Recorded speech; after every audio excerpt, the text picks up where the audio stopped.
Welcome back, I'm the Watch Nerd. On today's video, we're going to be going through two quartz pieces. It's a very cold day, and a lot of people call quartz watches very cold, so I kind of put the correlation together, and I want to head into these two pieces because one of these I really do like, and I like not just because it's quartz, because it's just a special story in Rolex's history. I'll tell you, it is the Rolex one. Now, the Tudor Monarch is absolutely amazing too for the value for money you're getting from Tudor, but we also have to realize there is the Oyster Quartz. We have to realize the Oyster Quartz is this one's dated 1980. I have the serial numbers actually on the back, so you know it's 1980, and this one is in between 1990 1999. More value for money one way or another, and I'm gonna have fun with this video with you. But before turning ourselves around, I do want to keep announcing the Chanel giveaway. All you subscribers do support me. Your comments down below really help, and I love our discussions about watches. So I want to get back to you. I keep announcing this because I want to share this. I want to get us to 1,000 subscribers. So if you do enjoy the content of my videos, it would be very much appreciated if you would subscribe. And if you want to be entered into this giveaway, follow Diamonds and Beyond USA and follow the 4 steps below. With no more nonsense, let's turn ourselves around. Now, flipping ourselves around, you can see these two gorgeous faces. These dials are really captivating in these watches. Now, there's a whole spec list on both of them, and we're going to take our time and go through them.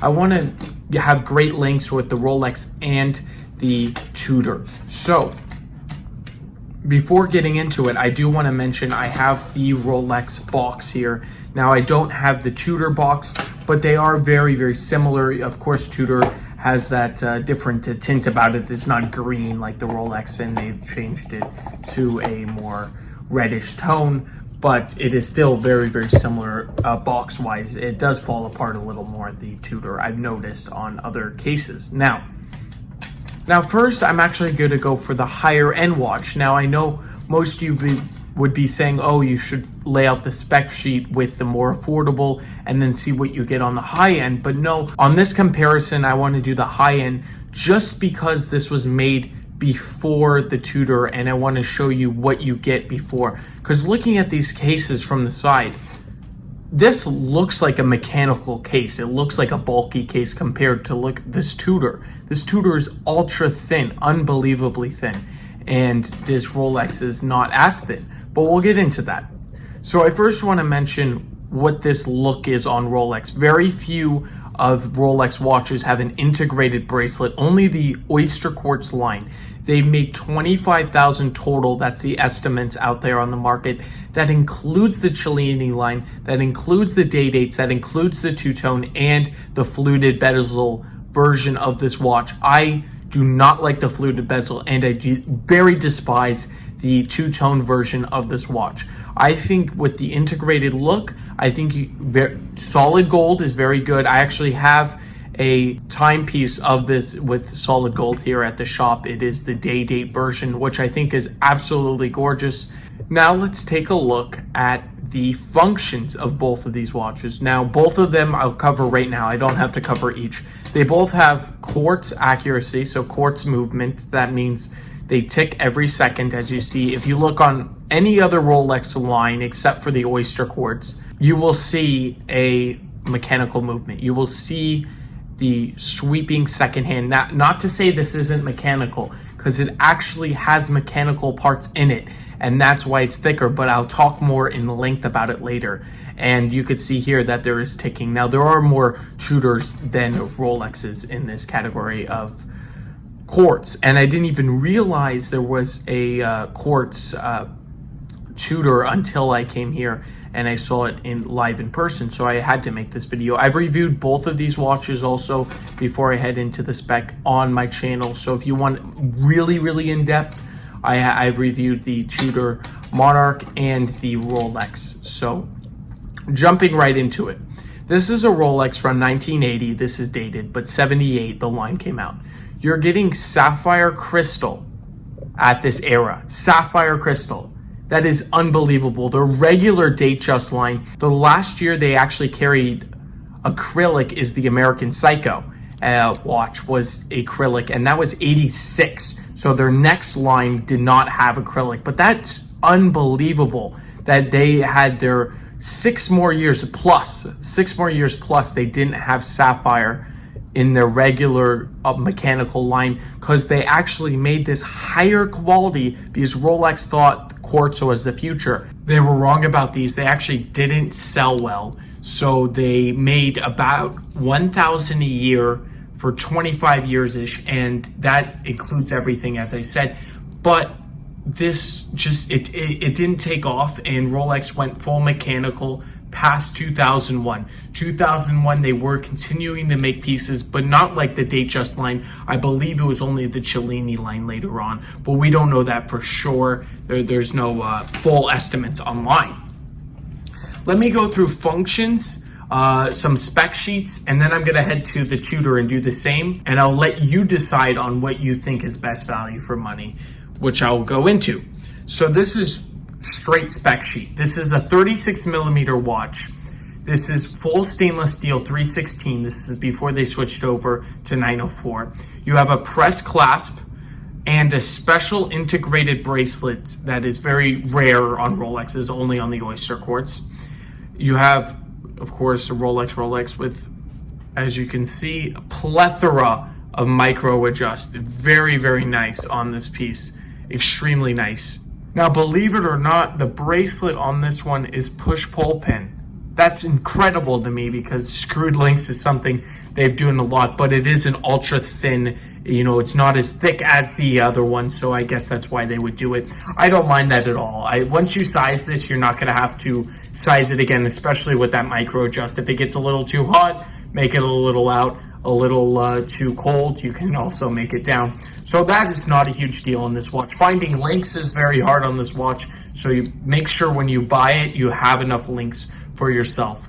Now, function of the watch, you have a screw down crown, 100 meters of water resistant, pops out. You don't have to worry about winding the watch because it is quartz. First setting, you have quick set. It's a very smooth quick set. I will show you really quickly. There you go. It's the 10th, 11th. You see how smooth? You can't even see it. It's very, very fast. Fantastic quartz movement, as I said. It's completely in-house. I'll show up some pictures real quick, but it is really, really fantastic. Beautiful. I did a video inside and I got some micro shots with this. I'm going to go micro in this video too and show you some close-ups on this piece. There we go. Now hacking, as you can see, the second hand does stop for 1 second there, and longer too if you keep the crown out. So you can get a very, very accurate time. You set quartz and you're done until the battery runs out, which is around 2 years depending on conditions and what it's under. Other specs on this watch, it is a smooth bezel. There are, I said, 2 versions. There's fluted, 2-tone, and then of course the solid day date, but that also has the date complication. I prefer the smooth. I think a lot of people do. The reference 17,000, and that's the one with the smooth all stainless steel, which is my preference. It has that stunning blue dial on that piece, as you can see here. This is really what captures it. Makes it really amazing. For me anyway. There are other versions with white and then of course all their dials, but blue is preferred. It is my favorite out of all of the Datejust line on the Oyster Quartz. As you can see, the lume is all gone by now because this is 1980 and it has this beautiful patina all over the dial. It is just Swiss at the bottom, not Swiss made, but it is Swiss. Everything, of course, you can see on this is factory original, and it is absolutely a beautiful timepiece. Now flipping over to the Tudor. So we're done with the Rolex, and you get to see all the stuff you have, you know. One thing I will point out in micro footage, when I get some micro shots in the video, you will see the Rolex hit every single indice without any problems. And we're gonna look at the Tudor and we'll see the same thing, but maybe you might see one tick off around the 12. So this is the Tudor. We have the same spec sheet. We have a screw down crown, 100 meters. Once we pop it out, we move it to the first position, and there you go. Now you can see the date quick set change, and of course hacking on that beautiful timepiece. Now, screwing ourselves back in, let's take a look at the bracelet. It is screwed links. There is screwed links and micro adjust, plenty of it too. You're getting 1, 2, 3, 4, 5, 6, including the last one. So you're getting 6 micro adjust on this, and you're not having any issues. The Jubilee does tend to stretch a little over time, but not as bad as the Rolex Jubilees. The bracelet is not fully integrated, but you can see it actually does go into the case, so it's very, very nice. You see screw down case back following it. I have to point out the Rolex does have a screw down case back, and I waited till now because, as you can tell with this, that you see that special case back. Also, this is Tudor, but it is a Rolex case back. That's the one thing that they don't have in-house. Of course, the bracelet is all part of Tudor, but this is not. This is a Rolex case back with the serial, of course, of this beautiful timepiece. Now, what you're getting inside is not in-house. You're getting an ETA movement, which is okay to some people. Some people maybe not so, but you're getting an ETA, and it has been decorated by Tudor, some jewels. I'll pop up an image of it here. As you can see, the lume pips have been gone by now. They are gone. Sadly, this is 1990 to 1999, and the lume does go out. But the piece is in remarkable shape with that beautiful sunburst dial.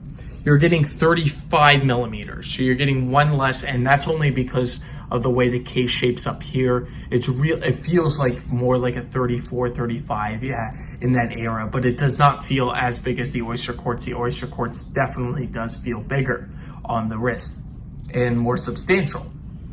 Some people prefer that, some people don't, but I personally do prefer that heftiness. But if you want a lighter watch, this is my recommendation out of the two. The same 316L stainless steel case, bracelet, and crown, of course, with the coin etched bezel. So as you can see, the bezel is actually coin etched, and it gives us a fantastic look. It actually is very eye-catching to me. This is the first thing I saw in this watch, of course, with that stunning sunburst dial. It's like silver. This reminds me of the Datejust 2 dial, also with that sunburst effect. This is a very special timepiece with the Rolex. These both are special timepieces because you know Tudor and Rolex for their high-end, beautiful mechanical movements, and you're not really know them for their quartz, but it is fantastic, these pieces. Let me get you under some micro. Putting you under micro, let's go into the Rolex first. So as you can see, look at this dial. This really is truly a gorgeous piece. Now you can get every detail with that loomed patina, and just the date window, how well it is, how executed. You really get a sense of professionalism and great. It's just gorgeous. Like, there's no other words to describe it. They don't cut any corners, Rolex. And it is a louder tick, I do have to mention, but it is beautiful at that, and I don't mind it over time. Now, if we carry through, you can tell it's hitting every single indice with no problems. Depending where, if I move it a little, it will look like it's not, but it is hitting every single indice with no issues whatsoever. I just can't get over this dial. It's so clean and gorgeous. I bet this is why a lot of people yearn after for these watches. It's just so gorgeous, and there's no other words to describe it. But I wanted to take you around while this is ticking and show you it is hitting every single indice. Now, taking us around, I want to show you just the finishing. It is beautiful. This whole it's just executed very well, this whole watch. And then you can see how beautiful that signed crown is. There you go. Very, very nice. Now, on the other hand, let's take a look at the Tudor. Okay, gorgeous dial. Yeah, now it has Swiss made under it, of course. It's a later piece. Now let's find that second hand. Let's see. So as you can see, it's hitting, and now it's not hitting for a little bit. You see, it's kind of going in the middle. Now it's hitting. It's really a debate here. Sometimes it hits, sometimes it's a little off. And this is 1990 to 1999. So honestly, for the I think it should be hitting every indice, but as you can see, some of them it's just a little bit off. It's almost there, but a little bit off. You can cut it some slack because it is maybe a little old, the movement, but it shouldn't be doing that. And I think that's all on a lot of Tudors. I've seen it in other YouTube videos, so it's not just this particular case, this movement that it is doing it in. So it will, you know, sometimes it doesn't hit every single indice. Now, looking at the rest of the watch, it is beautiful. You're not getting the Cyclops at the date, but I think that's fine because the date is big enough to see. You can also, I want to get you to see that screw down signed crown right there. Beautiful Tudor shield. Now taking our micro shot off, I'm going to lay these two down, and I want to thank you all for watching. Tell me if you enjoyed this type of video and this quartz, because quartz is such a quarrel with me.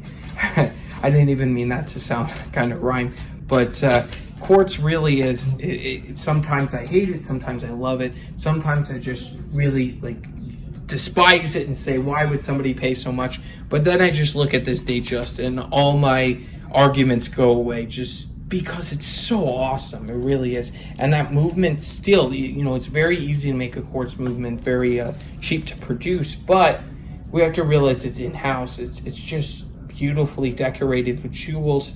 It really is truly an amazing piece from Rolex. I would love to hear your opinions. Maybe you prefer the Tudor, and that's okay. I really respect your opinion, because this was one of the first luxury timepieces I've gotten into. Of course, the first one on the channel was a Tag Heuer quartz. That was my aqua racer, and that's actually how I started. But this one is one of the first Tudors and only Tudors so far I've touched. I want to thank you each for taking your time out and watching this video. I hope I educated at least a few of you out there on this issue, or I should say discussion, not an issue. I think it's a discussion. Thank you, and I will definitely all catch you in the next one. Have a great day.